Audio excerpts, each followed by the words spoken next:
Monsieur là, Oui, ne me dites pas que vous n'êtes pas en train de mettre l'altivar dans cette petite armoire. j'essaye, mais ça rentre pas. Ça rentre pas. Ah oui, effectivement, il est quand même très gros. Il est beaucoup trop grand pour cette armoire, donc on va être obligé d'en refaire une. Ce que je vous propose de faire, c'est d'en refaire une un peu plus grande. D'accord, Et on va conserver pratiquement tous les composants, sauf un, qu'on d'accord, va remplacer par le variateur de vitesse. On va enlever le relais thermique qui est ici. d'accord. Alors, pour voir un peu comment ça fonctionne, je vous renvoie à la vidéo qu'on avait faite sur Tout le à fait. sur ce Alors, schéma. le relais thermique n'a plus d'utilité quand il y a un variateur de vitesse. Voilà, parce que il y a un relais thermique, une protection thermique qui est intégrée dans le variateur de D'accord, vitesse. ok. En plus de la variation de vitesse. Je vais vous fabriquer une armoire un petit peu plus grosse et puis on va voir comment intégrer le variateur de vitesse. Eh bien, Ça c'est marche. parfait. C'est parti. C'est parti.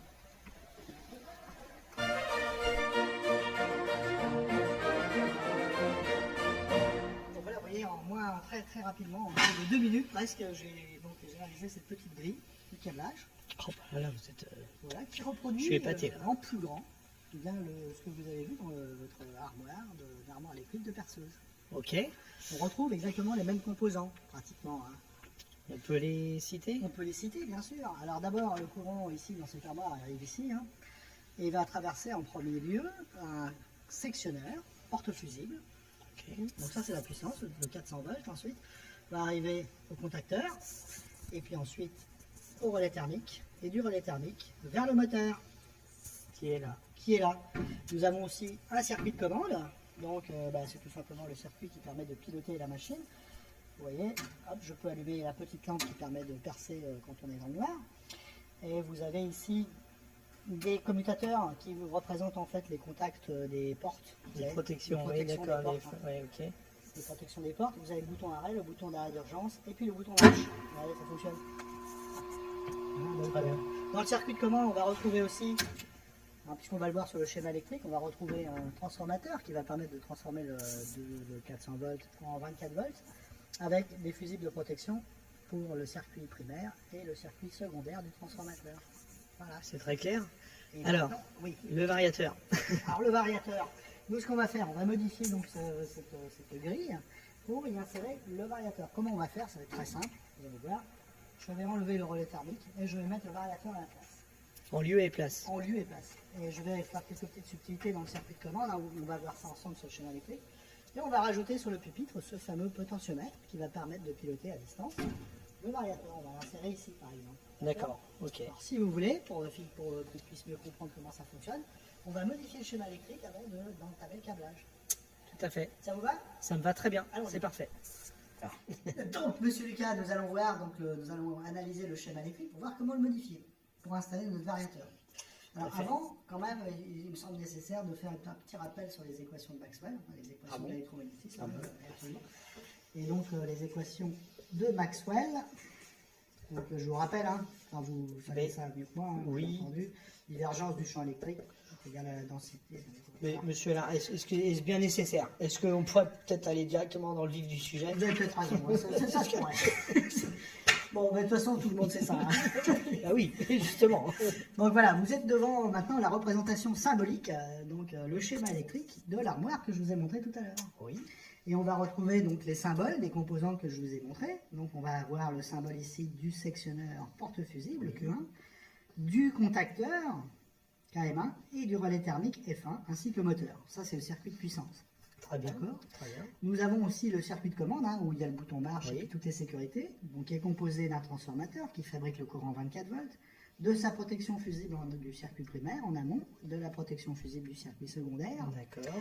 Et puis nous avons ici en série toutes les sécurités, le bouton arrêt d'urgence, les sécurités des capots. D'accord. Qui doivent tout être fermés quand... Voilà. Tout doit être fermé pour que le courant puisse parvenir jusqu'au bouton marche qui est ici. D'accord. Dès lors qu'on appuie sur le bouton marche, la bobine KM1 est excitée, les contacts de puissance se ferment et le moteur tourne. Très bien. Pour comprendre quand même le circuit électrique, je vous rappelle qu'on avait fait une vidéo là-dessus, Oui, donc ceux oui, qui oui. veulent bien revoir ça. Revoir ça. C'est exactement le même schéma. C'est le même schéma, voilà, à peu près. Hein. Ok. Donc nous, on va modifier ce schéma pour y insérer un variateur. Alors qu'est-ce qu'on va faire? On va, comme je vous l'avais dit, on va enlever le relais thermique pour y mettre un variateur. Regardez ça, Oh tournicotis. Magie. Magie. Les magies de l'animation. Ah ouais, c'est parfait. Là. Alors, c'est la partie grisée, c'est le variateur. la partie grisée qui est ici, c'est le variateur. Ouais, c'est ça. Voici, d'accord. Et tous les repères qui sont à l'intérieur, d'accord, représentent des bornes, des vis qu'on va trouver Donc on a les mêmes repères dans le variateur. dans le variateur. Alors, si vous regardez par exemple, on va prendre ici L1, L2, L3, donc Oui. on les retrouve, je vous rappelle ici, ce sont des vis. D'accord, ouais, très Des bien. bornes. Ici par exemple vous avez P0, vous allez le trouver ici. Après il faut chercher un petit peu, hein, bien entendu. Ouais, mais on devrait tout retrouver. On retrouve tout, vous voyez, R1A. D'accord, il suffit de bien regarder les. Il suffit de les regarder, repères. on ne peut pas trop se tromper. Très Hein. bien. Par contre, il y a beaucoup de choses. Hein. Alors, il y a beaucoup de choses. Ouais.